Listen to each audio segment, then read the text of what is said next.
Hello and welcome to episode 163 of First Geek 411.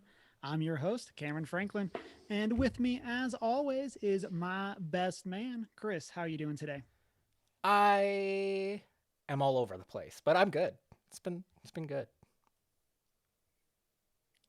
Joining us from the Great White North, Shanine. How are you doing? Much like Chris. Zoomies. And then joining us, the scholar herself, Emma. How are you doing? Pretty good since I realized I don't have class tomorrow. So, not complaining. And then special guest who's here to fix Chris's life, Anna Real. Anna, how are you doing? Oh, I'm great, and I'm happy to be here. We're super excited to have you here, and we're going to get to know you a little bit more in 1 second. Before we do that, this week we got missing popular things. We got William Shatner. We got bad movies, Final Fantasy, and of course, we are ranking our top 3 DC supervillains. And listeners, as always, you can find us on our social media, which is OneGeek411, Facebook, Twitter, and Instagram. And you can join our Discord server if you want to chat between shows and hang out with our community. You can also shoot us an email at 1stgeek411@gmail.com and check out our show notes on our website, onegeek411.com. You can watch live on Twitch Monday nights, 6:45 Mountain Time, and be part of the post-show chat. And then you can also find our videos over on YouTube. If you're a podcast listener, you can rate and subscribe wherever it is that you listen to podcasts. And then you can find our merch over on our Redbubble store. So, Shanine, you brought Anna to us. I did. I discovered her. So proud of you. Yes. So excited to have personal growth blogger, YouTuber, and goal success coach, the amazing Anna Real. Anna, tell us about yourself. Hi. So, yeah, like Shanine said, I help geeks and creatives learn more about who they are and how to apply that for personal growth and greater success in reaching their goals. Because, yeah, how do you set goals or reach your full potential if you don't even know who you are? And I think there's a lot of cookie cutter advice out there that says, like, this is the way to do this, to set your goals, to whatever it may be. But we can sometimes then feel like there's something wrong with us when it doesn't work out, but they may just be a different person than you, a different personality, and since we're all different people, we require different methods. And so I'm passionate about helping people, like I said, learn more about who they are. That includes personality and some other things. So that they can find the best methods for them. And did you want me to share some geeky things now that I'm... I want to know, before we get into that, so Hogwarts House. Ooh, Ravenclaw. Hey. Yeah. Woohoo! Buddies! Hey. We need to diversify a bit, though. Yeah. Who else is... What are the rest of you guys? Ravenclaw. Shanine, what are you? I'm a Hufflepuff. And then the rest of us are Ravenclaws. Yeah. Oh man. And then what is your Myers-Briggs? I am an INFJ. We're pretty similar, almost, outside the last letter. Never remember what I am. INFP. Just to cue you all in, I always have to check the Tumblr that I never use anymore to remember That's the what only I place you have am. it. Because I can never remember. I'm actually currently in training with someone. I'm doing an apprenticeship to learn how to type people, to help them figure out their personality type. So if you need help with that later, once I... An ISFJ. Then would you be doing that with Myers-Briggs, or is that a... It's technically not Myers-Briggs, but it's still Carl Jung based cognitive types. So. And then have you done Enneagram? Yes. I am an Enneagram 1. Ooh. Technically a one wing 2 SPXSX. Oh man, I did Dang. not even into know some there were more types. things besides the wing. Like There's you just, so many things apparently. I was just blown. Yeah. I It's a can't remember what we perfectionist decided for I those who was. don't know. You say 4 for me? Is that what you said? I don't remember. Maybe. I feel like you're a 4, Chris, but I also What don't one? know What? anything. Which one's the 4 again? 4 is like the individualist. No, we said I was a 9. I settled on 9. Okay. It was like 4 or 9. I knew it was somewhere in there. Somewhere between 1 and 9. Somewhere on the scale. Somewhere on that. Somewhere in that number scale. What is a 9? And yeah, what are some things that you're geeky about? A lot of things. So first of all, I'm a huge Lord of the Rings fan. Yeah. Question: Yes. do Balrogs have wings?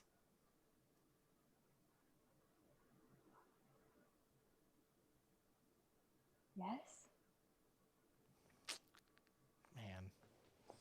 I fail. It's all good though. The Yeah, I'm the trick is, Enneagram 1, so now I'm gonna beat myself up about that. Chris, You're fine. way to make the guest feel bad. It's a question you gotta ask. You gotta see where they are in their Lord of the Rings journey.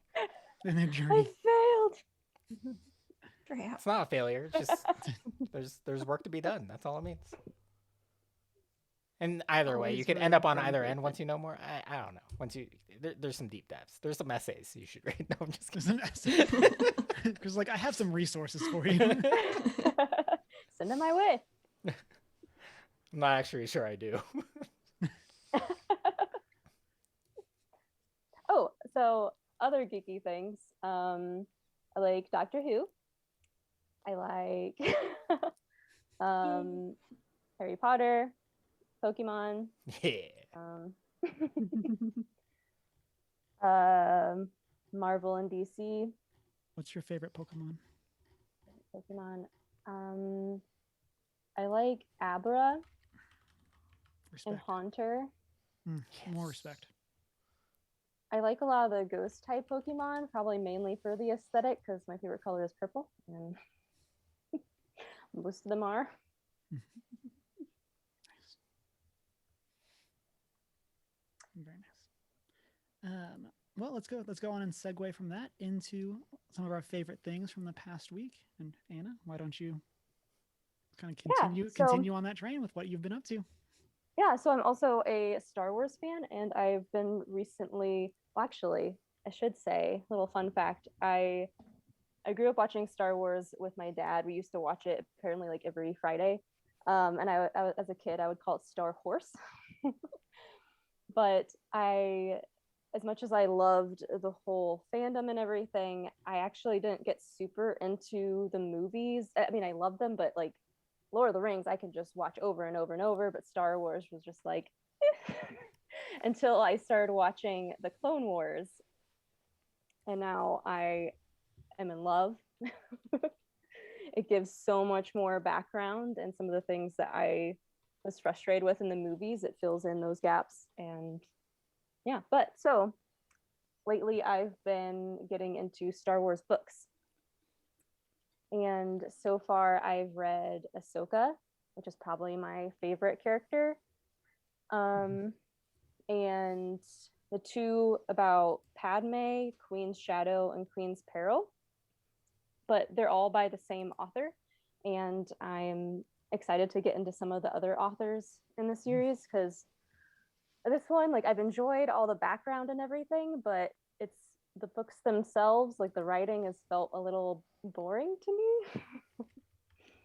And yeah, especially with Queen's Peril, it lines up with episode 1. And so at the end, it gets kind of choppy, as it's like, I mean, I guess you can safely assume you've probably seen the movies if you're reading the books, but it just feels kind of weird and choppy, as it's like, assuming you've seen this in the movie, now we're jumping to this scene and then this scene. And so I kind of wish it was just like, even if it was kind of repeated of the story, to keep it all, I don't know. But I'm excited to read some of the other books. Have you read Lost Stars? Mm-mm. That's a really good one. That was one that my wife introduced me to, Mm. and it's I think it's Claudia Graham, and Is it so Claudia Gray? yes. And so it's about two like imperial trainees, like, and kind of their adventures through like the Death Star being blown up, going through the academy, going like and all these kind of like their trials, and like it's a really interesting story. So I highly recommend that one. That's the only one I've I'm read, trying to so I work have through to highly all of recommend them. it. So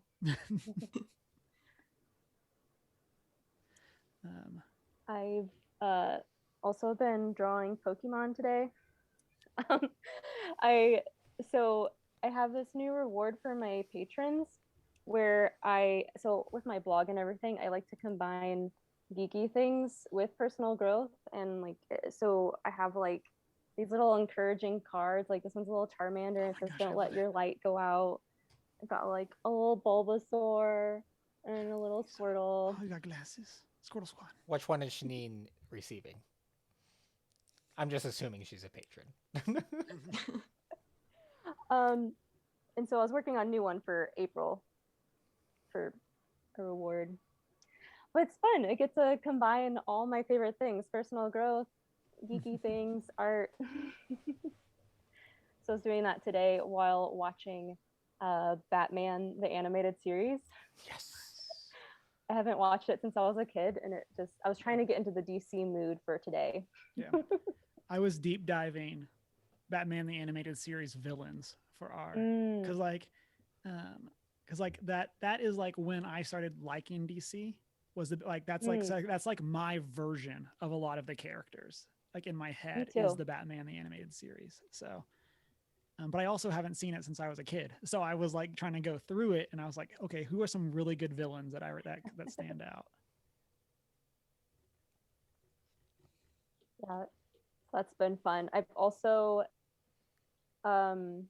started watching, like this past month, watching some 90s sitcoms that I didn't that I had missed out on. I've been watching Friends for the very first time and Seinfeld for the very first time. And a little fun fact that Happy Hogan from Marvel, Jon Favreau, he's in both of those shows. He has an appearance.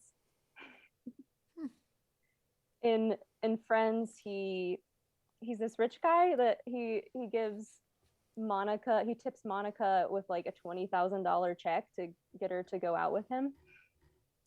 Gotta shoot your shot. And then this is the one that really impressed me because my Spending husband. Tony's money though. Come on. It's all Tony's money. There we go. That's how we got rich. But I was really impressed. My husband guessed it was him after he said one sentence as he was dressed up as a clown in Seinfeld, like full makeup, everything. He was like, "Is that Happy?" And I was like, "No, he's too tall. Like, how could that be?" And he was right.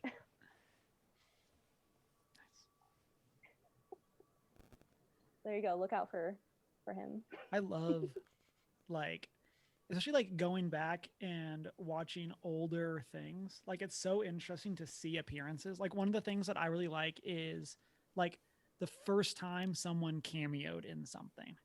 So like not even a role, like not even like a voiced part, but like what is that like first like on-screen time? And then like it's so funny to like go back and be like, oh, now they're super famous. But like here they were background people. Yeah. The journey is amazing. And that's what makes A Knight's Tale so good. It's meh. It's all right. It's like, look at all these awesome people in one movie. Yeah, I never said it. The movie itself is ultimately meh. That's fine. But the characters and the early acting periods of some of these careers, so good. But Chris, they so accurately capture what it would have been like in the time period with their clothing and music choice. And the Nike symbol on armor. And the Nike symbol. One thing I will say about A Knight's Tale is early when they meet Chaucer and Heath Ledger has his dagger out, you get serious Joker vibes in that scene. Just rewatch that little instance and you'll see it. It's one of my favorite things about rewatching that movie. I can see it. He's like, you're like, oh, did it so well. He was just training. Yep, it's all practice. It was all set up.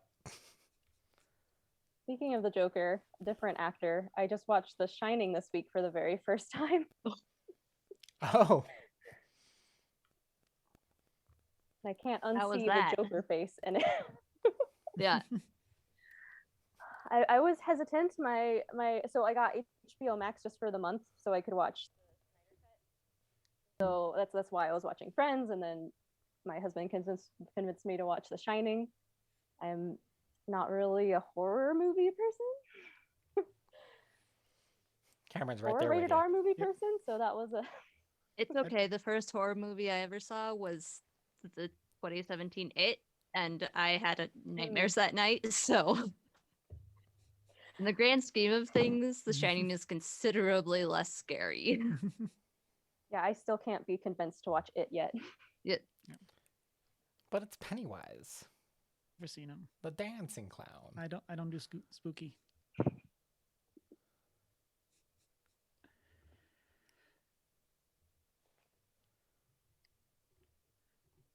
Let's see. So, Anna, you said you watched the Snyder Cut. Yes. And I also watched the Falcon and Winter Soldier episode as well. So we'll be doing a bit more Snyder Cut conversation later on in our post-show chat. So we'll just tease that right now. But quick, what were your thoughts on Snyder Cut? Oh goodness, right now. You can defer if you want. Should we save it for later? I don't. I can never get my headphones to stay in if it keeps getting them drop out. That's secretly why I'm wearing this hat, to keep them to keep stay. the buds in. Yeah, but I enjoyed it. I mean, I think all the DC movies lack a certain quality, but but I also that think putting Can't it put my nicely? finger on it. Yeah. But I think people are too harsh. So there we go. There's my diplomatic answer. Wearing my Flash shirt. Yes. Be on theme today. I was I like it. prepared. See, and anything else you've been up to? I think that was about it, except for this is a little bit, not this week I haven't been playing it, but this year I've gotten into my very first Zelda game, Nice. Breath Which of the is? Wild. Oh, okay. So I feel like The now I've been most spoiled. So Non-Zelda game of all the Zelda games. I don't know how I'm gonna go back now after.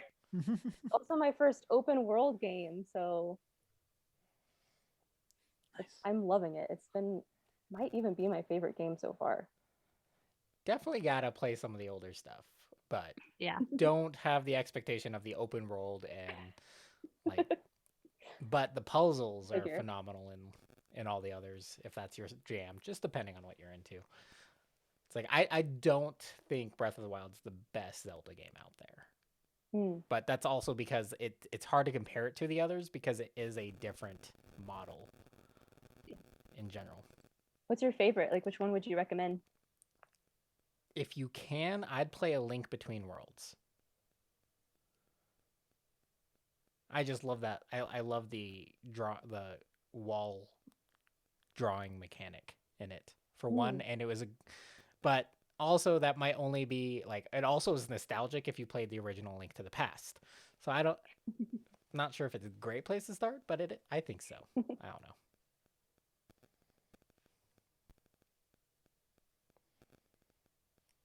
What system is that on? That's a 3DS game. Oh, Is there a version of it on Switch? Not yet, and I'm not sure if they What's plan the to or super what. cartoony one?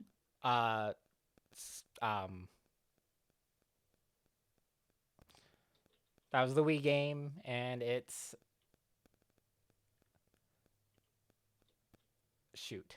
is it not the remake of A Link to the Past? The super cartoony one is Like, The there's big- a super cartoony from one that Wii. It's the they sailing redid one. for Switch. Wind Waker? Yes, Wind Waker. It's like cell shaded. Twilight 'Cause that- Princess is yeah. on a lot of the modern consoles. Twilight Princess and Skyward Sword were the other two Wii. Skyward Sword, yeah. Yeah. Those ones are Twilight Princess. I would go. I'd revisit. Yeah, Twilight Princess is one of my favorites. And also in chat, shout out to a Panda Boy. Link's Awakening Yes. is the remake. That's the one I was trying to That's think the of. remake That's a of, like, remake the- of one of the originals. The NES Yeah. one.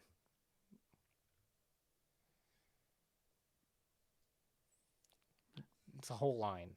I mean, just grab one. Majora's Mask is a really popular one, but that has certain other restraints in it, which is super interesting. No, sorry. Ocarina of Time has the additional like time restraint. I think it's Majora's Mask. Is it Majora's time- Mask? it's It's like a one time of limit. those. One of those has like a random time constraint that you have to finish the game in. Cool. Very interesting, but Kind of wish I started from beginning to this. what's so great though about starting there is you get a good introduction to so many of the different characters all in one game, and like a really good explanation of them. You get in to my hear opinion. Link say "Hua," and then in the next game he says "Hua" again, and then You're gonna break some pots, you know. yeah. But yeah. The all only those- thing all he'll those other ever games. say is "Wah, yeah."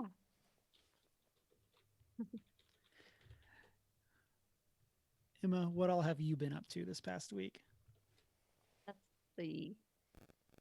I ate some ice cream this week. Proud of you. Newsflash. Okay. Moose tracks. Chocolate moose tracks. As I was contemplating the state of the world and what to come up with for a 4-minute film assignment. And then finally this afternoon, I came up with an idea of doing a Mary Poppins bag where I just pull random things out of it that are too big for it. And I'm going to somehow tell a story with that. How yet? I don't know. But that's been most of my week, is just sitting there contemplating how to do my homework while eating ice cream, if that says anything about my life. But as someone who's not an artist, like I feel like that's got to be one of the hardest parts of doing any sort of like remotely creative like field of study. Yeah. It's not like write a paper. It's like figure out what the paper is made out of. yeah, Then write a paper. I was visiting my mom last week or whenever, and at one point I was just sitting there on the couch staring off into space, thinking about my homework in my head, and she just looked at me and went, "Why aren't you studying?" And I just went, "I am. Yeah. It's all in my head." Because I was just sitting there trying to figure out how to do whatever assignment it was while staring off into space. It's just happening inside the head instead of on the paper because I got to figure out what the paper's made of. What's even worse is like you're being judged on things that are subjective. So Yeah. just like that's Exactly. anxiety inducing to me. It's like So it's like I like it, but now I'm getting a grade on it. It's one thing like make it, put it out there, if people like it, it's whatever. I made it for myself. But now I have to make it and actually get graded on it. I'm like, yeah. I don't like your taste. Although I've only gotten 1 grade the entire semester, which is also like I'm getting graded, but I don't know what those grades are. So I'm just like, Am I passing? I don't know, but I haven't gotten any emails saying I'm failing, so I'm gonna take that as a good sign. You gotta see. But anyway, I also watched Falcon and Winter Soldier, like pretty much everyone else here, and enjoyed it, but it definitely felt more like a typical Marvel thing than WandaVision. And then yesterday, spent some time rebuilding my home base in Below Zero and yelling at big fishies that were just trying to break my things. And You gotta teach those big fishies a lesson. yeah, swimming too deep for my own good and going, I thought there was silver ore down here, but there's not. So I'm going to yell at the big fishies instead because they want to crush my boat. That is neon pink. That is the So- maximum stealth. Yeah, maximum stealth. Neon pink boat. So that was my personal break from staring off into space trying to be artistic for school. So yeah. That was my week. Janine, what about you? This week I did a blog swap with Keela D. She is a fellow geeky writer, and you can find the post that she wrote for me on the blog, and there's a link to my post that I did for her in that post. So we had a lot of fun. We heard you talking like about- links. Yes. Yes. Talked about story and stuff, and it was fun.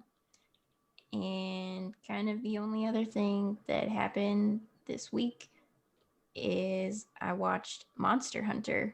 Oh, I was really excited because I thought you started playing Monster Hunter. I wish. No, we I'm watched sorry. it. Whew. I was expecting it to be bad, but never in my wildest nightmares could I have expected it to be that bad. It was It's gonna rough. be a hit in China though, so expect more of them. It was so rough.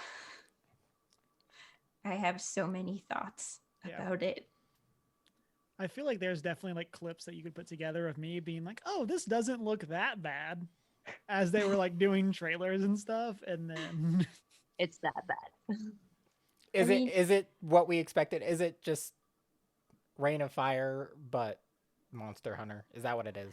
I don't know what that is. But Go watch it. Go it's watch a bad Rain of movie Fire. they made me watch. Go watch Rain of Fire. I don't know. There's not really a discernible plot. The characters are like people, I guess, Yes. and there are occasionally monsters. I will say though, there's That not are really being a discernible plot in the Monster Hunter games. So They really should have tried a bit harder for a movie, though. Chris, to answer your question relating to Rain of Fire, yes. So you've seen both? Yeah. Emma? Oh, okay. I mean, that's in general when we saw the first trailers, that's exactly what I said it was gonna be. I don't know. I was expecting like a mildly entertaining monster movie. And it didn't even live up to that. So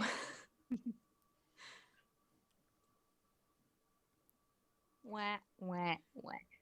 so yeah, that happened. I was just looking it up on my phone to it see what that was. looks I really do that cool. too.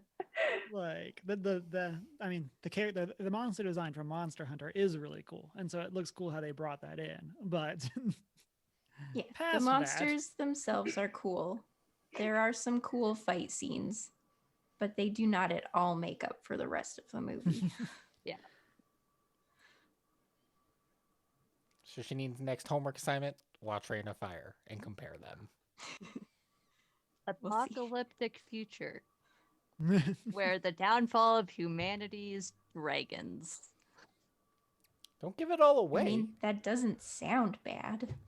It's a great concept. It's how but I want to the go out, not gonna lie. execution is horrible. I also want to say that that Reign of Fire is set in 2020, just as a call out. Yeah. Yes.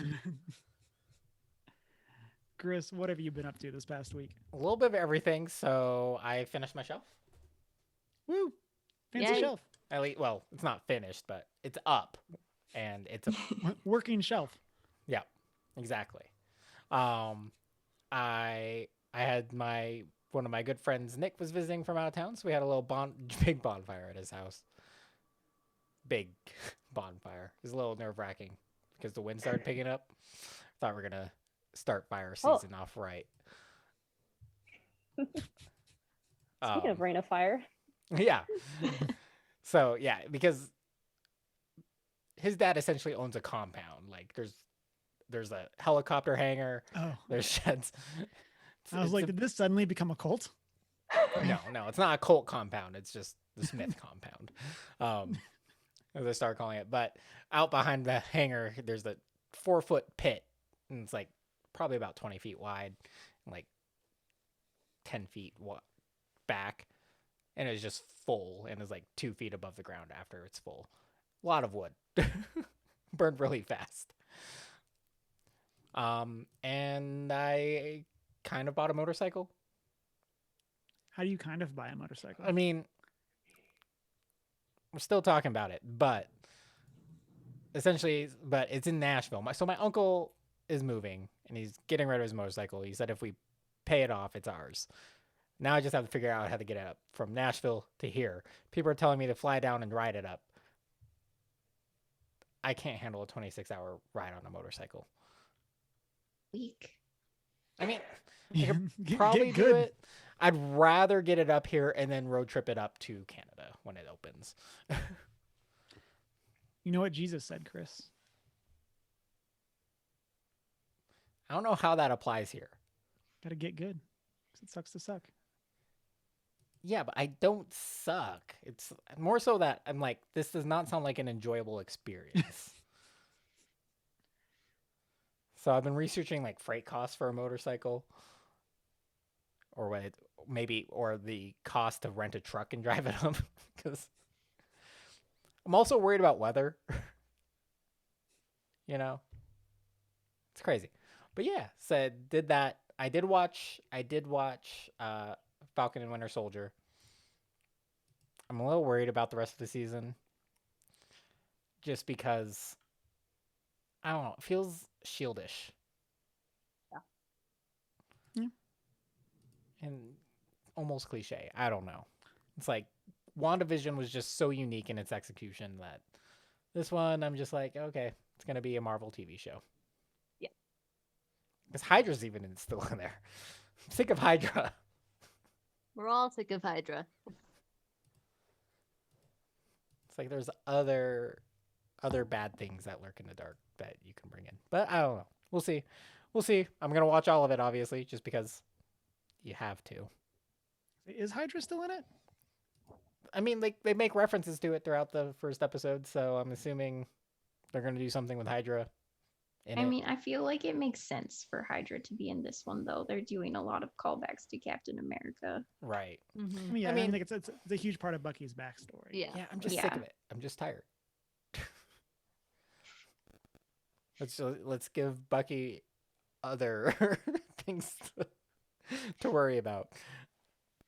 I don't know. We'll see. My least favorite part is the soundtrack for it so far. I just had a class today about soundtracks. Sound is 50% of filmmaking. Mm-hmm. I didn't notice it specifically, so maybe it was not good. There's a lot. Exactly. Yeah. But yeah, that's pretty much it. I tried to watch the Snyder Cut, but I did not have 4 hours to spend this weekend Too busy buying a motorcycle. talking about buying a motorcycle. Mostly spent time building that. Drilling those holes takes a lot of time. It's a lot of holes. And so I'm not necessarily looking forward to the next piece. So this is a 2x5. 2 foot by 5 foot shelf. The next segment is 3 by 5, so that's an extra foot of holes I gotta drill. I like it. Yeah. Modular. For me, I also watched Falcon and Winter Soldier. Basically, my bar is as long as Captain America at Home gets punched in the face by Falcon, I'm happy. Like, that's legitimately my bar for this. And then watch the Snyder Cut. It was indeed 4 hours. There were indeed choices that were made to make it be 4 hours that could have not been made, and then it would not have been 4 hours. We'll talk more about that later. All I'll say is I got through the Scream scene, and that was it for me. The Scream scene at the very beginning, like literally the first scene. It's like 20 minutes, though. To be fair, it is a very long scene, but like it's literally so the long. first scene. I'm like, if this, okay. And then we are continuing our rewatch of New Girl. Coach is back, so I'm excited. That's one of my favorite things with the show is Coach is there for episode 1 and then leaves, and then comes back in like season 3. And so I'm excited about him being back. And then I've streamed some this past week playing some more Control, which the more I've played, the more I've realized is like my aesthetic of it's like kind of spooky sci-fi, but not scary.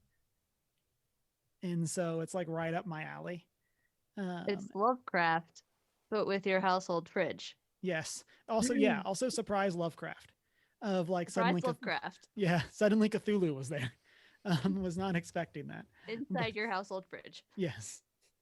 Where else would Cthulhu like be? The only part that I hung around for because I was doing homework. Yes. But yeah, so that was my past week. Let's go ahead and get into our discussion topics for this week.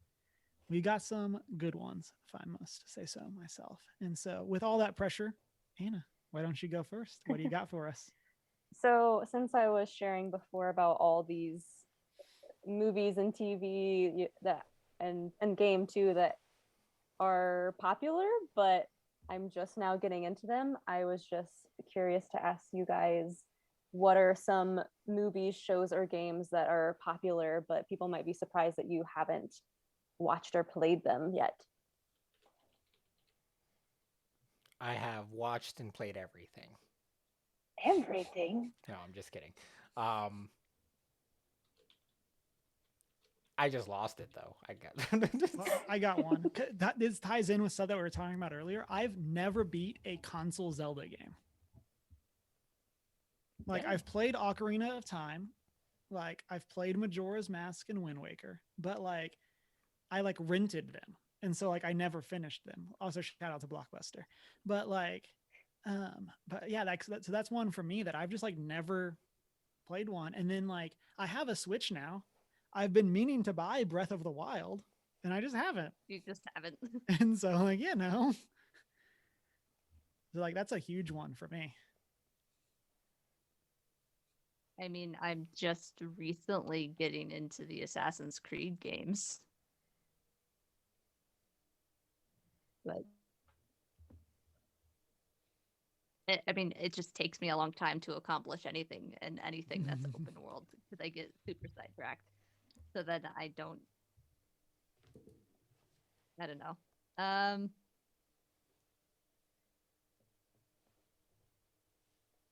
I've never seen the Twilight movies, but that's very intentional.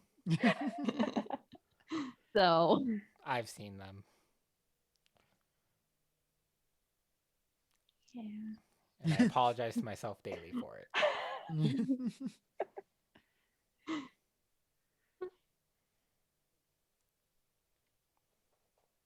This is a really good question because I am given such a hard time about not seeing so many things.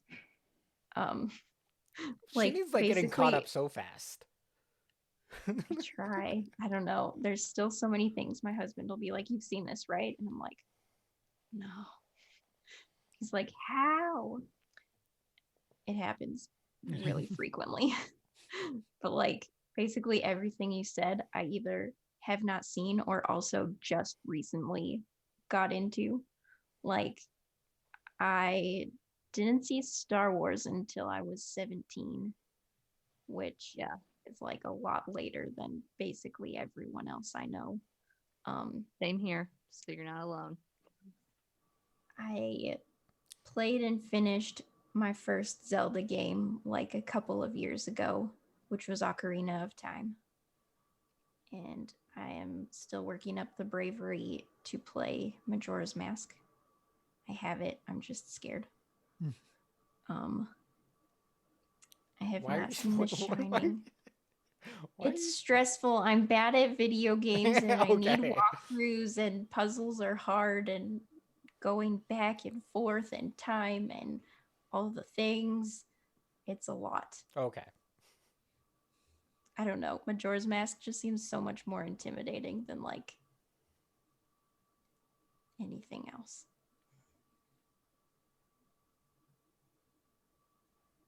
I guess, yeah.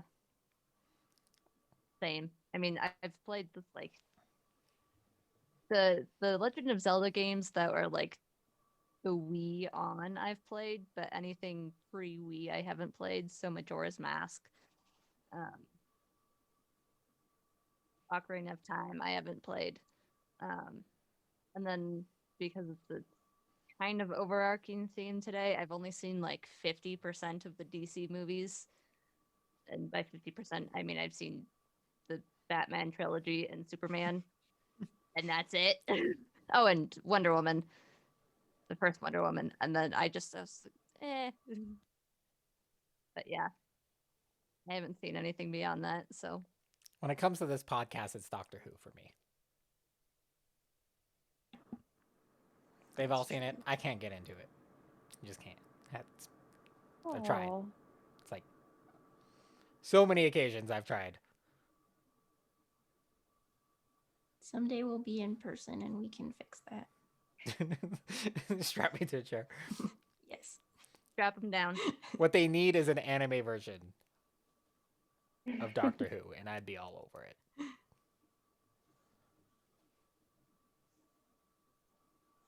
But have you seen the episode Blink? That's what I usually start people on to get them into Doctor Who. Yeah, because it like kind of works in the first standalone. episode with the Weeping Angels. Yes. Mm-hmm. Oh. That is one of my all-time favorite episodes, and it's usually the one I start people on too. So yeah, that's probably why I've watched it. Yeah, I start people with Blink and Vincent and the Doctor. Oh. Yeah, it's so good. Yep. Sometimes just to really torture people, I start them on The Empty Child. Oh, okay. Yeah. Exactly. Don't know what that one is. It depends on how much I hate them. Here's what gets me about like the Doctor Who fandom is they also know the episode names. I mean, you know the Lord of the Rings the movie best names. ones. There's 3 of them.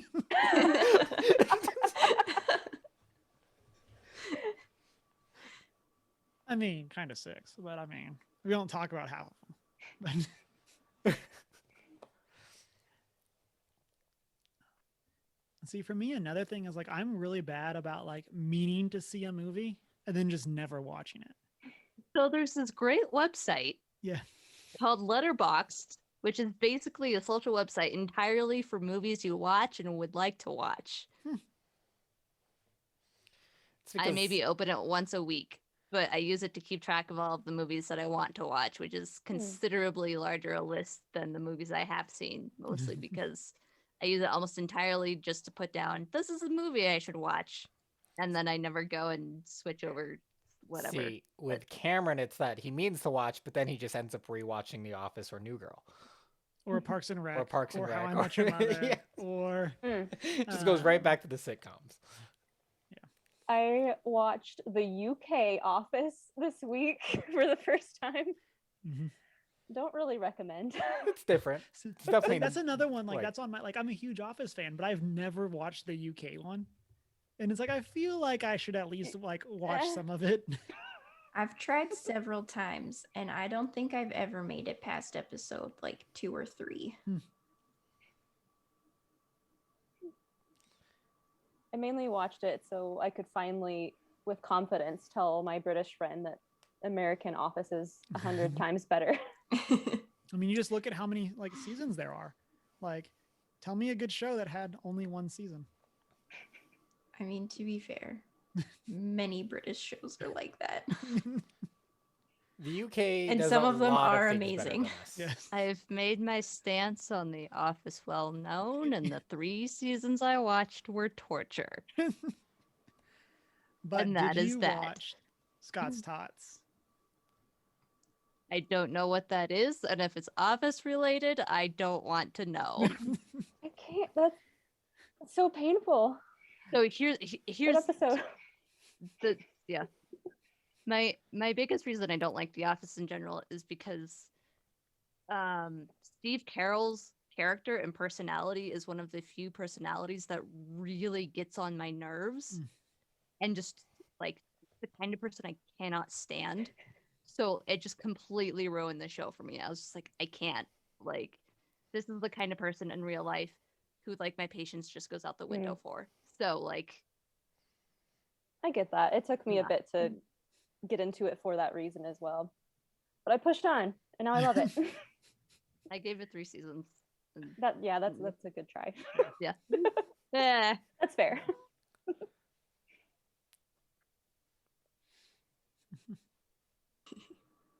Let's see. We got anything else popular that we missed? I'm not allowed to tell my in-laws that I have not seen Forrest Gump because my husband told me it would be bad for me to tell to reveal that piece of information. I've never seen A Christmas Story, I or I've haven't never seen either. all of A Christmas Story. See, in my family, it's a family tradition to watch that every year for Christmas. But it's definitely a lesser known movie. So So for me, my dad hates it. So it's like one of his least favorite movies, to the point that he like bought it as a gag gift for a white elephant party, thinking that it was going to be the gift that no one would want. Then everyone else was super excited about it. yeah. So it's just one of those movies that like it was just never around, so we never watched it. And then like a couple Christmases ago with Deanna's family, we started to watch it, and we got about halfway through, and then I think had to leave, or we're doing dinner or something. And so like I just haven't finished it, and it's like, oh, I mean, you know. Shoot your eye out. It's one of those movies we reference daily.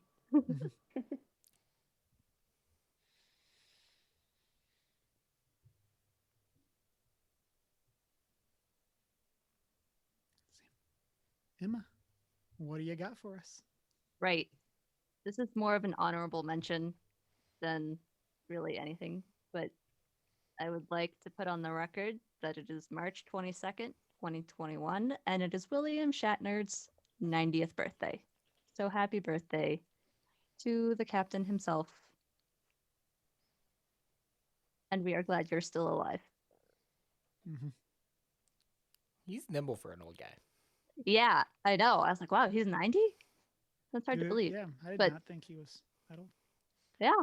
So that is officially on the record, and he's still alive and kicking. Like, there's no tomorrow. Do we have a favorite William Shatner role? I have a funny little anecdote to that. Okay.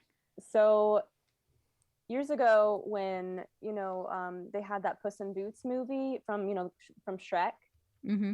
I went to Redbox with my parents to get it, and I got the wrong movie, but it took us a while to figure that out.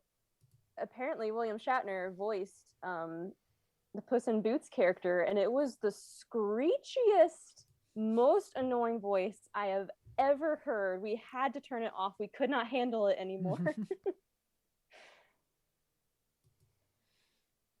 So don't get the wrong movie by mistake.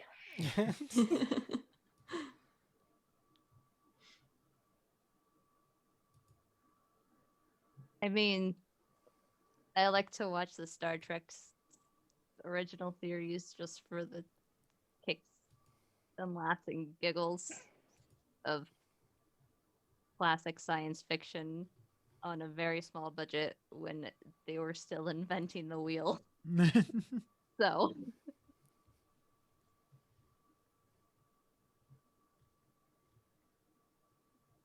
I'm like scrolling through his like IMDb. Yeah, the only thing I really the Expedia commercials. That's my favorite role. yes. I really can't think if I've actually seen him in anything that's not like A cameo. cameo. And that's kind of where I'm at. Like scrolling through his IMDb, it's like, oh, he was in Dodgeball. Oh, he was in this. But like, I was thinking of this when I saw this as Emma's thing of like, I don't know if I've seen a movie that he was the star of. There was what, Boston Legal, which was a show he was the main character in, but I can't think of anything else. He was in Fresh Prince of Bel-Air. As a cameo.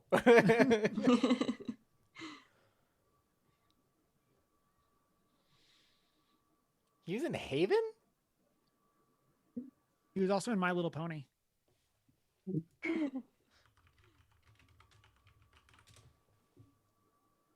Yeah, there's just like there's so much. He's done so much. I mean, he's 90, but like he's done so much. Like he's been in so many different things, and it kind of just like blows my mind that I can't think of a movie I've seen that he starred in.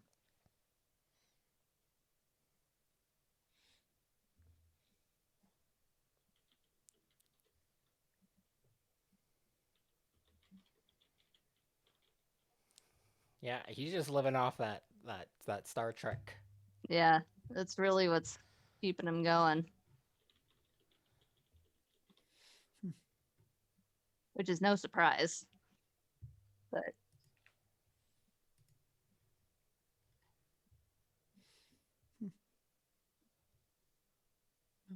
he plays O'Hara's father in Psych. That's right. I remember that. Which, as we've mentioned previously, is a show well known for its celebrity cameos, and also a show that I am in love with.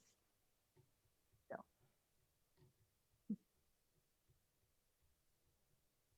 Janine, what do you got for us?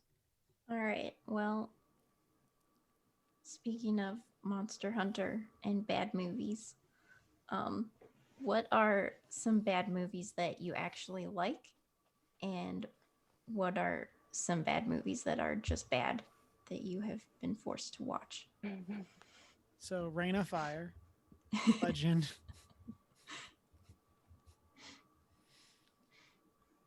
We used to do a must-see movie of the week, and I feel like it was all the bad movies that I had to watch.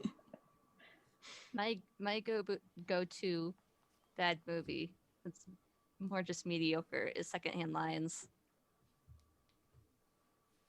Because it's funny.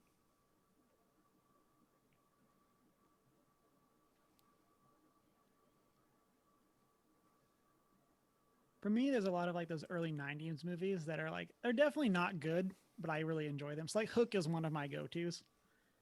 It's like, I enjoy that movie so much, but it's not good. No. It's the best. I watched that a couple weeks ago simply for the Robin Williams feels. Again, it's one of those movies that's good because it's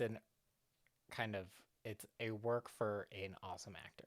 Even if it's not a good movie, you have to watch it to understand Robin Williams. Mm-hmm. And nostalgia's strong. The Teenage Mutant Ninja Turtles movies from the 80s.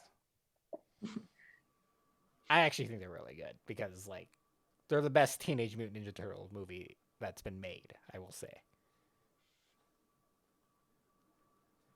It was costumes. I'm sometimes scared to watch old movies that I loved when I was younger.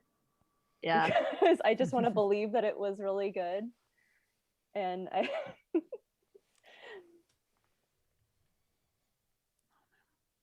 Understandable. Yeah. For bad movies that are just bad in my opinion, but my husband made me watch Mortal Kombat, the old one. Yes. And he thought, in his words, it's so bad it's good. And I'm like, I think it's just bad. Oh. Okay, so you so you have to watch that, then you have to watch the Street Fighter movie. And so I mean, I'm nervous. Have y'all seen Birdemic? yes.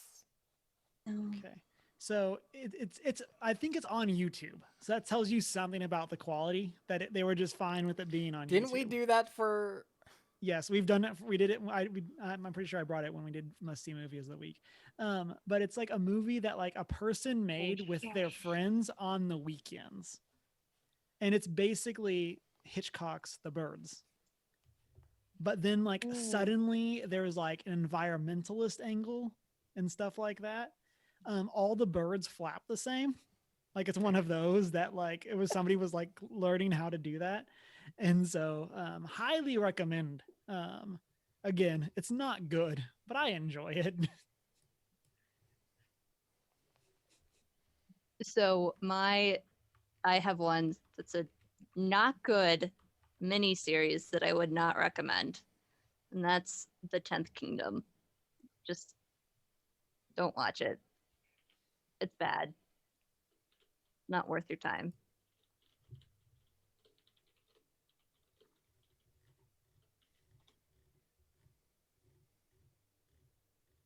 I don't know. A bad movie that I love is I'll Be Home for Christmas. Good old Jonathan Taylor Thomas. I watch it every year, and like every year, I think it just gets worse, but I just love it so much. It's just ridiculous, and I love it. I feel that way about a lot of Christmas movies and a lot of Hallmark Christmas movies. And same three plots, but Yeah, that's why I like watching them. Watching them. Man, I can't. Ever since I watched one and started speaking the lines along with the actors without ever having seen the movie, it's like, okay, this is too predictable. We have crossed a line.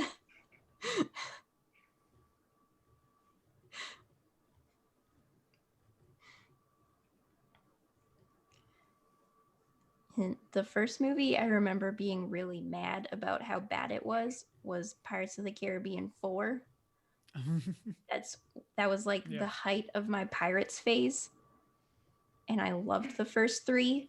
And I like dressed up to go see the fourth one and everything. Oh. And then I just hated it.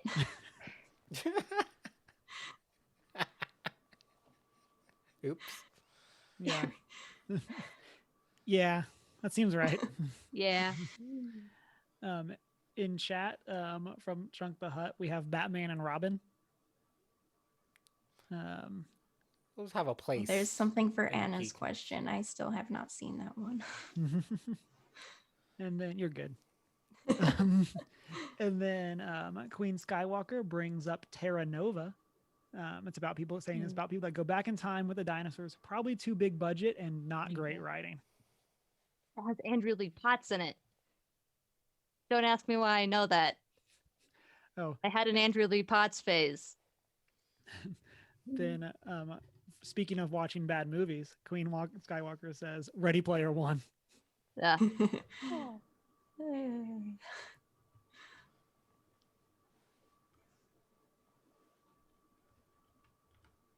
Okay, follow-up questions. Do you see a trend in what makes you classify movies as bad? And how would you fix them?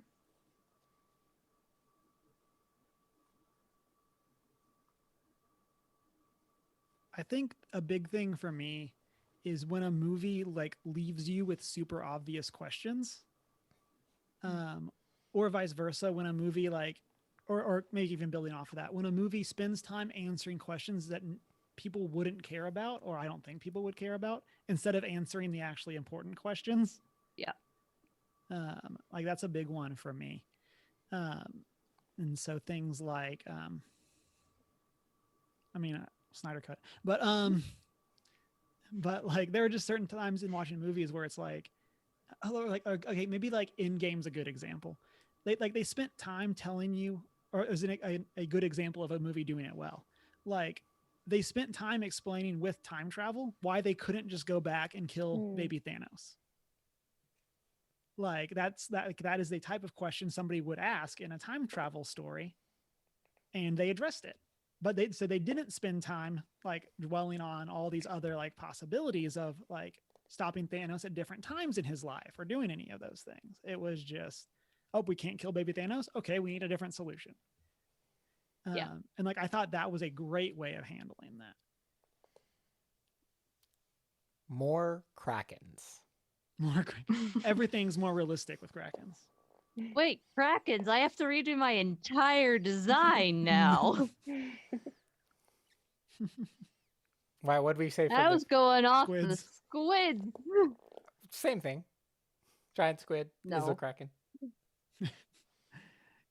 Same Queen's Gate. family. Yeah. Queen Skywalker, when they don't follow the book, like really badly goes off the book. Ugh. Let's just redo the movie that doesn't exist Yeah. about a dragon and a boy and a dragon that has feathers and all of this other stuff where it goes completely off book and completely butchered it, and it's a movie that is unnamed. And is unnamed. Let's just redo the entirety of Aragon. How about that? Yeah. Things like that. I think sometimes they should actually consult, like, especially things based on big fandoms where you're trying to get in kind of on that money train. Consult your fans. Yeah. Something. Like, if there's source material, stick to it. Amazon, you listening? You listen. Because you're worrying me. You're worrying me. Worrying. Can't even say that right now. Especially since they have the rights to Wheel of Time. I could care less.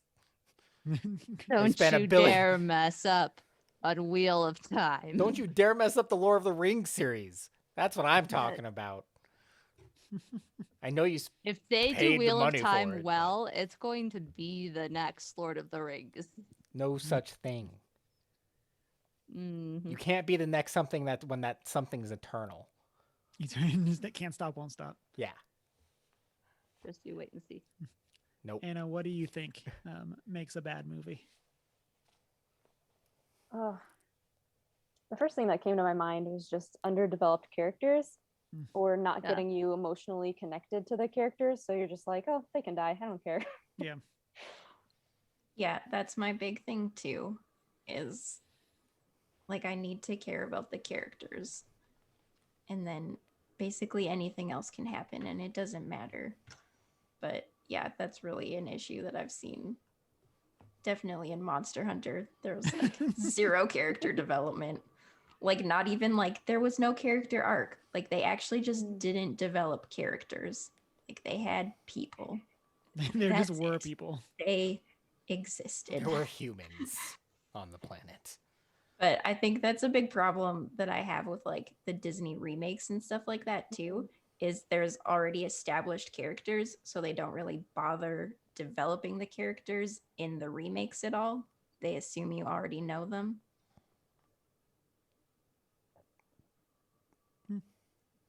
And they could do more with the characters and they just don't. Another thing is like lack of diversity in casting. Huge. Or I guess, sorry, maybe not lack of diversity as much as like tokenism. Huge gripe for me. Like immediately will ruin something for me.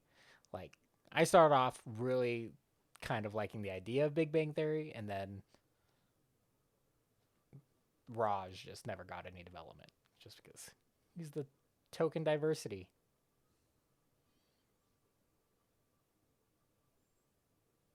I've not seen that show yet. Don't do it. Okay, I'm on the same boat with you. Never seen it.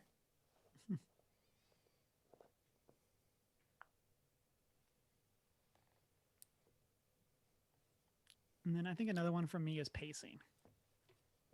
Like if you can like tell me a story like in a way that like it's quick. Like I'll put up with a bad story a lot more if it's fast. But like when you're telling me a bad story and it's really slow. Oh my gosh. Like, oh man. Yeah, that's another one for me. Looking at you, Treasure Island. Muppet Treasure Island? No, we did the book for book club. Oh. And yeah. Muppet Treasure Island does a great That's job. what... Yeah.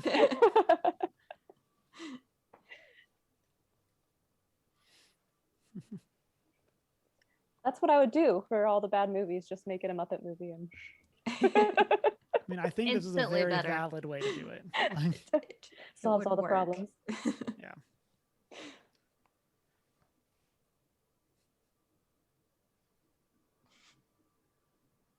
Let's see, we're going a bit long, it looks like. But Chris, what do you got for us this week?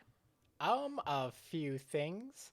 So in kind of techie things, more so like digital tech, I guess. YouTube is testing out new features such as like product recognition in the videos.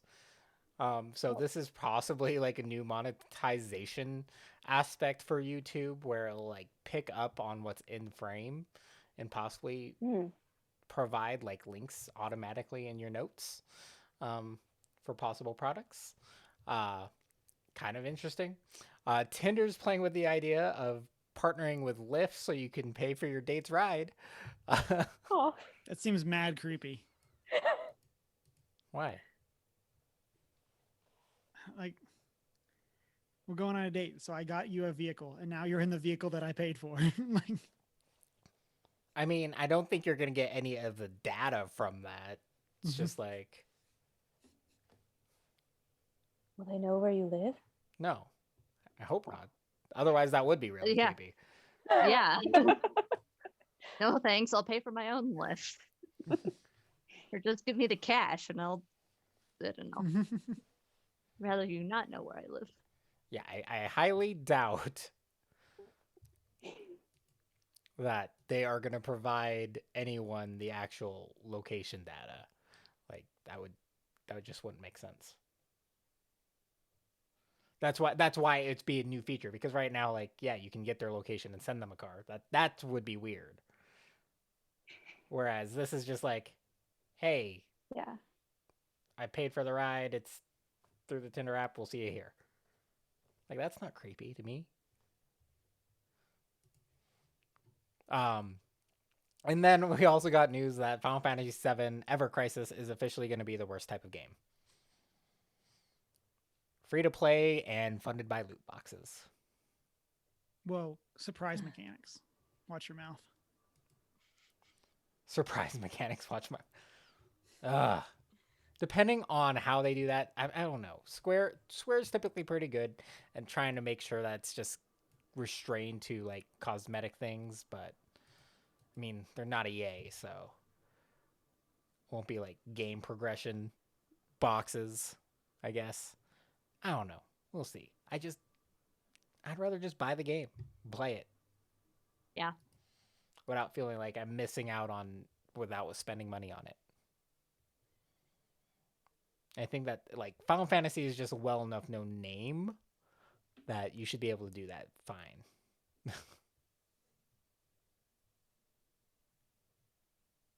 Yeah, those are my news pieces. That's what I've got. Short and easy. Yep. It's got a couple announcements. Then we got a quick, we have a quick question. Might be a longer discussion, but we have a quick question for Anna. And so announcements on Thursday is book club for Ready Player 2. And so hope everyone can be here for that. And then Saturday, Chris and I will be in the Great Commander Showdown again over on the Infinity Bros Twitch channel. So I believe 3 p.m. Mountain Time. is what we landed on. So Sounds good. Sounds right. I mean, so I'm wanted just to- now agreeing to this. Yeah. And then from chat, we got a statement and a question from Queen Skywalker, my wife. And so, first off, she would like you to know that you look like Jennifer Godwin, from Once Upon a Time. Aw. Snow White from Once Upon a Time. Aw. For character name point of reference. Thank you, because I knew the character, but I'm not good at remembering actors. Yeah, I know. I just looked her up too, so I'm the same kind of person. If I don't know them for being famous or whatever, so I'm just like, who did they play? That's why I have my husband. Snow He's really White good at that. on Once Upon a Time. And then she would like to also hear, what are some stories of your YouTube, of your your profession? What are some of that stuff how do you bring in those like we talked a bit about personalities and things like that, and how do you bring that into helping geeks get to kind of learn who they are? Well, I try to make sure I give multiple examples and help people realize that this isn't just a set way to do.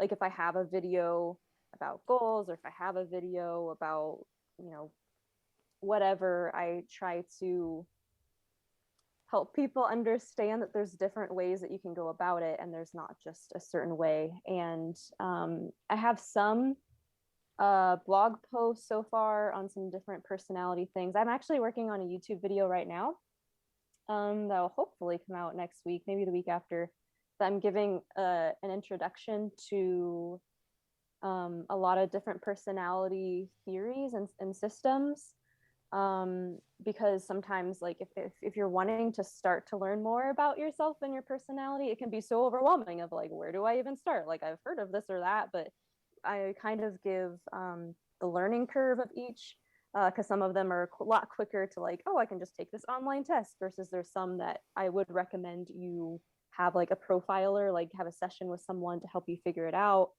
And like kind of the purpose of each one, like what each one can help you with specifically. Like one might be kind of measuring different behaviors, versus another one is about core motivations and fears. Others is about your brain wiring, and kind of how the different ways that you can then use that to help you in different things.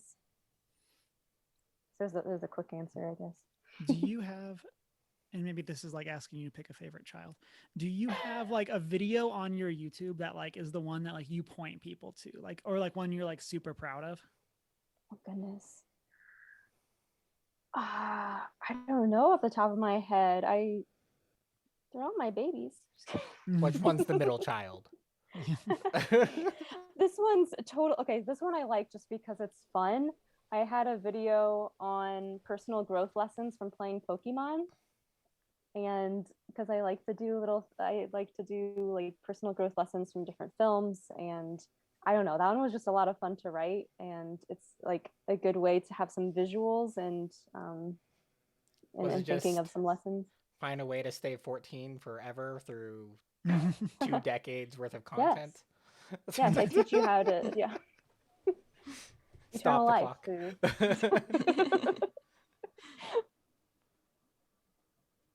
That's the first one I think of. That might not be my best one, but I was just like scamming through like earlier today, and I am now as well. And then like, cause I noticed you have one that's like 3 life lessons from Captain Marvel, stuff like that. And so like what typically goes into, and you mentioned the Pokemon one, like what typically goes into like creating a video like that? Like what's your thought process? like how I come up with different ideas, or like, yeah, what's like your it can be that, it can be like, how do you, once you have an idea, how do you execute? Like depending on what it is, like I have some videos that are more information heavy that I do a lot of research on. Like some of them I might be reading lots of books to finally get to being able to create this video. And then some are just like the nerdy ones that it's just kind of brainstorming and listing out all my ideas and then drafting it. And the I back when before the pandemic, when we could go out and see movies, I loved being able to use my blog as an excuse to see a movie on opening night, or like, oh, we need to see this again because for research purposes. Yeah, I love the brainstorming part. I don't know, I get my ideas from lots of different things, from things I'm doing or books I'm reading or needs that I'm seeing. Yeah. And then Queen Skywalker also asks, have you ever had anyone thank you for your videos, or like had like an interaction with a fan, whether through comments or like outside, that's like really stood out to you? I'm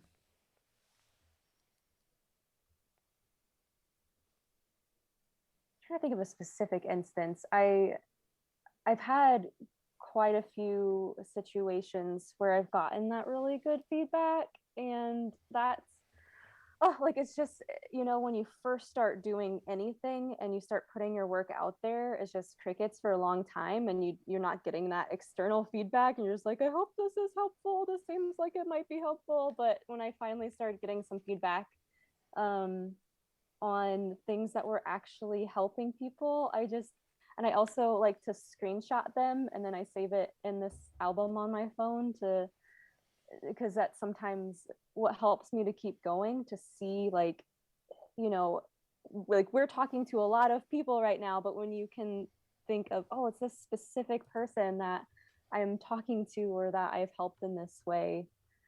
Yeah, so I can't think of like a very specific example right now, but.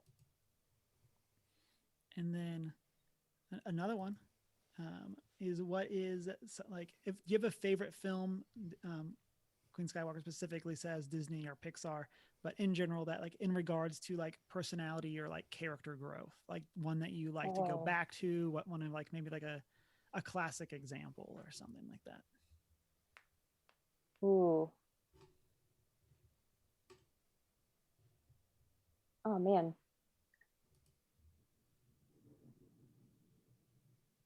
I have to think on that one some more. And we can come back to it. We got some. We'll get some. Well, we've got some time. There we go. And so, while you think about that, let's go on and jump into our top 3 for the week. So, with Anna being here and the Snyder Cut, we made the decision to do something DC and combine that with the Mountain Nerds request to do supervillains. And so, we are doing our top 3 DC supervillains. And as always, remember the first rule of top 3s is that there are no rules. And so, running through some of our Twitter responses from Justin, we got Heath Ledger's Joker, we got Jim Carrey's The Riddler, and then Arnold Schwarzenegger's Mr. Freeze, all as big call outs. And so, thank you, Chunk, for submitting those ones to us. And so let's jump into our lists. Anna, as our guest, why don't you go first, and then we'll rotate through. I'm trying to decide if I should start with, I have like 2 that are a little bit lesser known, and then one that is a bit more known. So I don't know if I should snipe the well-known one. Do it. Yeah. Okay. Lex Luthor, but specifically from Smallville. He's on my short list. Because I love in that show how you can see, Clark Kent and Lex Luthor kind of before they become who we know them to be, and seeing that develop over time. I feel like that kind of actually maybe answered even that question from before a little bit. I was thinking there's something popular that I haven't seen. It's a recommended one. I don't know. It's very high schooly though. At the same time, it's hard to watch maybe now. Soundtrack's great. Some good Christian rock in there. Some nostalgic Christian rock in that show.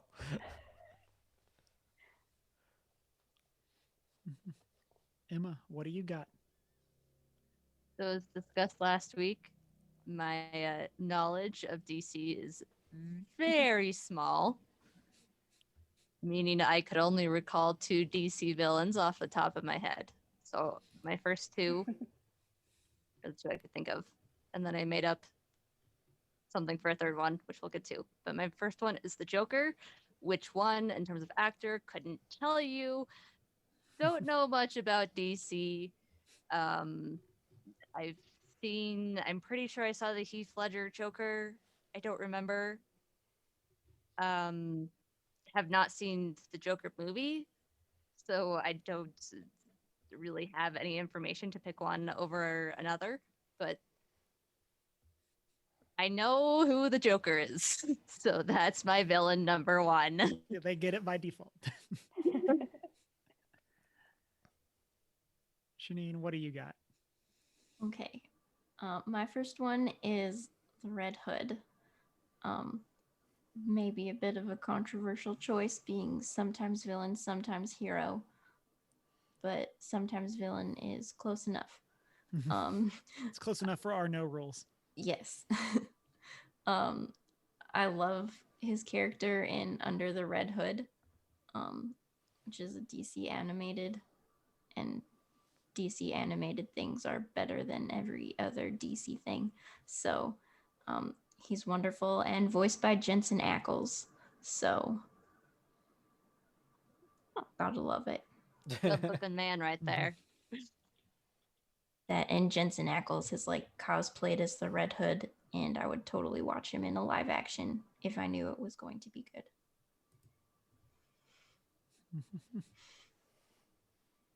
Chris, what do you got? My first one is Slade Wilson or Deathstroke. And also kind of at times towing that line, but more so just kind of like really a neutral character. Character and like just explaining him, just in that kind of, it's like ultimately ends up on the villain side mostly because it pays better kind of situation. Really strong, like tragic backstory for the most part, and kind of how he ends up how he is, but really in like throughout the comics and throughout other things, really good redemption arcs, which is what I really like about him. Mm-hmm. It was on my short list. That's why I took it. Yep. So I'm gonna take the one that I'm surprised made it through the first round, and I'm gonna be specific as Mark Hamill's Joker. Probably the most iconic role for Mark Hamill. He's never done anything else with his career, but but yes, this joke. I said earlier, like Batman the Animated Series is one of like my like iconic views of a lot of the DC characters, and this version of Joker is outstanding, and it is the one that I go to as like whenever we do get new Jokers, it is the one that I go to as does it compare to Mark Hamill's. And so because it was, again, it's probably my favorite take on the character, so because it gets that funny and weird and creepy without being too crazy, since it was a kid's cartoon. So that is I don't know how I got these scars. No, because this is a kids show. Therefore, we're not going to tell you.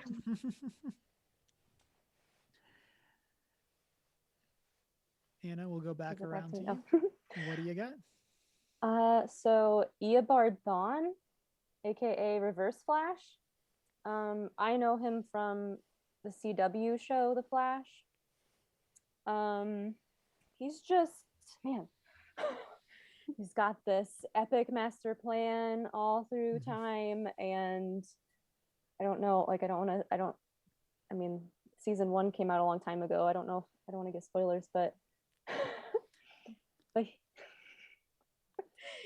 he disguises himself and orchestrates all these things, gets close to people, and then bam, does all these horrible things to the Flash, and just a great mastermind kind of villain. And they do one things that I love about that version of that character too is that they do the thing where they tell the audience that he's the bad guy really early on, and then that just adds so much suspense to that storytelling, and it's so cool. Like it's Like, such figure it like, out. yeah, I completely forgot about that one, but I love that take of that character. So good.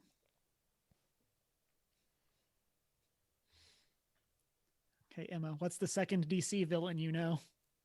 The second DC villain I know is the Riddler, and he wears a green suit with question marks on it, and he likes riddles. And that's all I know.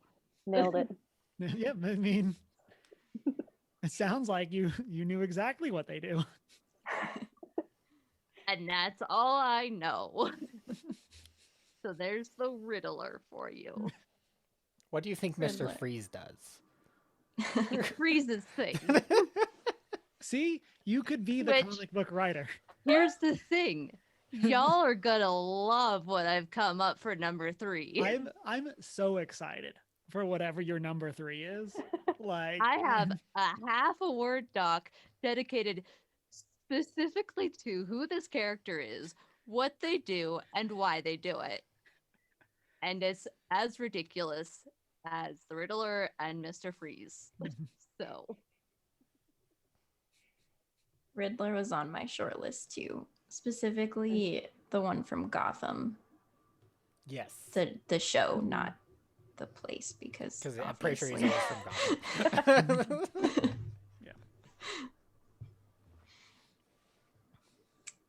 Yeah. But for my next one, I'm gonna go with my last two are gonna be ones from Batman comics that I've actually read, and discovering that they were villains that existed was like, okay. So this one is Calendar Man. Calendar Man. What? Calendar Man.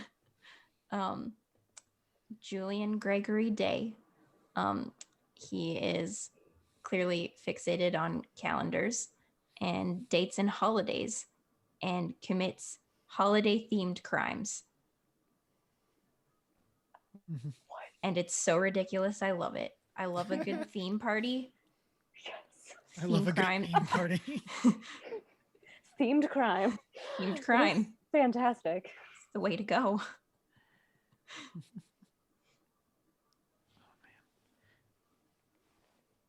Oh man, I want to see Calendar Man in a movie.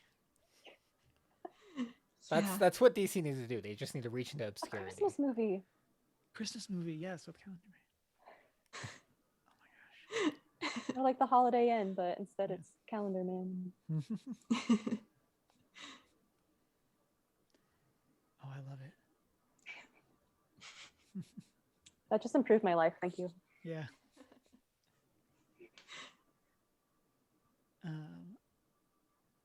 Chris, what do you got for us? My next one is Harley Quinn. Mm. Because, I mean, like, no specific... Like, when I approached this, I was just doing in general. I wasn't picking any specific because, I mean, I avoid the DC movies for the most part. But as a character in general, I think she's just so well modeled, but also, like, just her story with the Joker,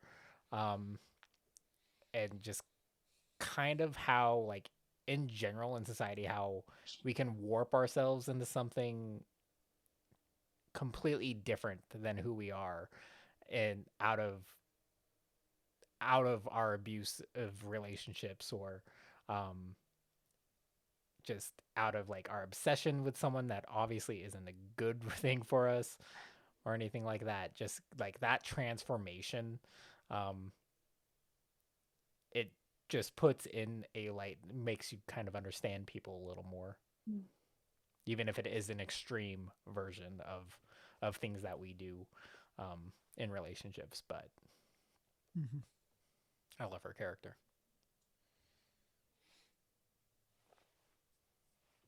My next one, I also got a kind of obscure one, and that's the Royal Flush Gang. And so this is a a set of villains. The cast changes, but basically they are all themed after a royal flush. And so like sometimes they're like a family, sometimes it's just a gang, but they're all themed after their number or their role in the royal flush, and they'll like wear like themed costumes and like have their like the letter or the suit on their clothing and things like that. And it's another one of those, like they're typically like a filler villain. Like they're one of those that's like just kind of gets beat on the way to the big bad, but like they're one of those like recurring ones that kind of always just has something going on for them. And it's kind of fun to always just see the different incarnations of that team.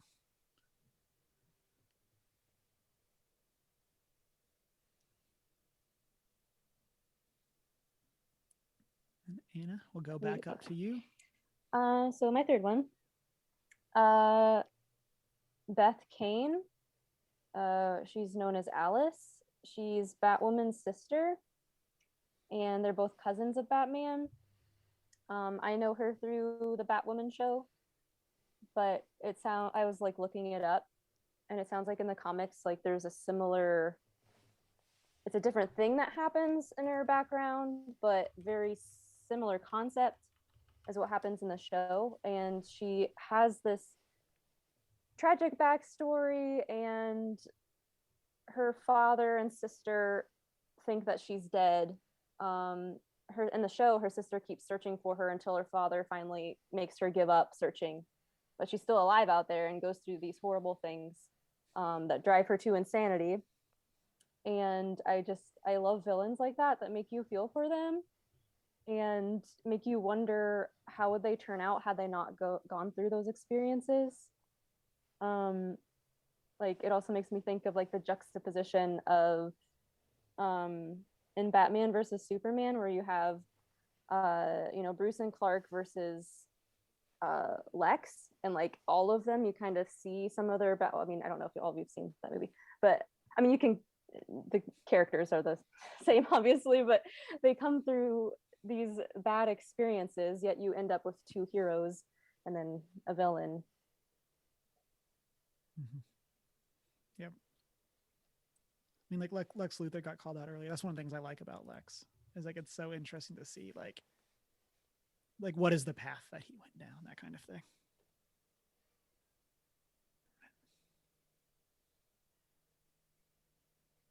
I like it.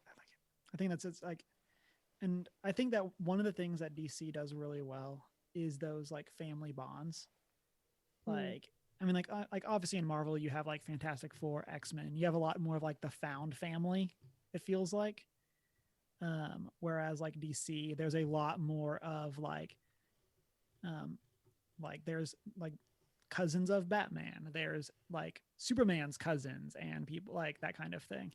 And I think that leads to like some really cool stories of like what happens when people are mostly the same but had some sort of different background.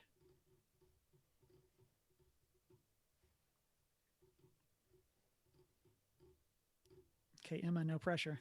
We've been building to this moment. Right. Okay. So when we're number 3, when we were talking about this last week, for whatever reason, I kept coming back to the Candyman. So I Googled that. I Googled Candyman DC comics, whatever. And apparently there has been mention of a Candyman as being one of the big 5 crime bosses of Gotham in the comics, but he's never actually made an appearance. So he's a character that exists, but he's just never shown up. So what I've done is I've written up some information that I just sort of made up on this Candyman bad guy. And I've gone the completely ridiculous route, like Calendar Man and whatever else. So Mr. Candyman dresses up as an ice cream server from an old-timey soda shop, and he has pastel-colored hair. And when he started out his crime career, he started out trapping people in cotton candy, but they would just eat their way out or get wet or just sort of get up and walk away because it's cotton candy and that's not too hard to escape from. So then he switched to syrup for trapping his people, and he would leave candy-themed puns at his crime scenes as clues, because who doesn't like puns? And there's so much different candy, so many different candies, whatever, out there that you can make it happen. And he uses candy-themed weapons. And the entire thing that drives his motivation is that he has a vendetta against his childhood dentist, who told his parents to stop feeding him candy as a child, because all he wanted to do was eat candy, but he had really bad cavities. So he has a personal vendetta against his dentist. So his mantra is to banish all dentists. So all his crimes are to try and destroy the dentistry industry. So he steals dentist equipment and medication and all of that stuff. All he wants to do is eat candy, but all his teeth are fake at this point because they've all fallen out due to all the sugar. So his teeth are too perfect, which means they're fake. So he doesn't actually have any teeth. I don't know why that's a plot point, but it is. So he'll do roundabout crime things to try and ruin the dentist life in Gotham. And the only reason he's a big crime boss in Gotham now is because, like his fellow criminal overlords, his whole shtick is too ridiculous that the whole of Gotham just sort of accepted it as part of their day-to-day life at this point, and they're just like, yeah, there's a guy who's specifically out to seek the destruction of the dentists, and he calls himself the Candyman. So he's basically got candy-themed machines like Batman, and he just uses them to fight off the dentists because he just wants to eat candy, and he thinks it's their fault that he lost his teeth. So there's the Candyman for you. That's pretty sweet. My third and most favorite DC villain. Who appeared in one episode or one panel of one comic. And we now have more backstory. So more backstory. He DC, just hates the dentists. I need you to send your lawyers our way. Send them my way. I'll help you out. Janine, what do you got? Okay, my last one is possibly more ridiculous than Emma's. Condiment ridiculous King. Rat.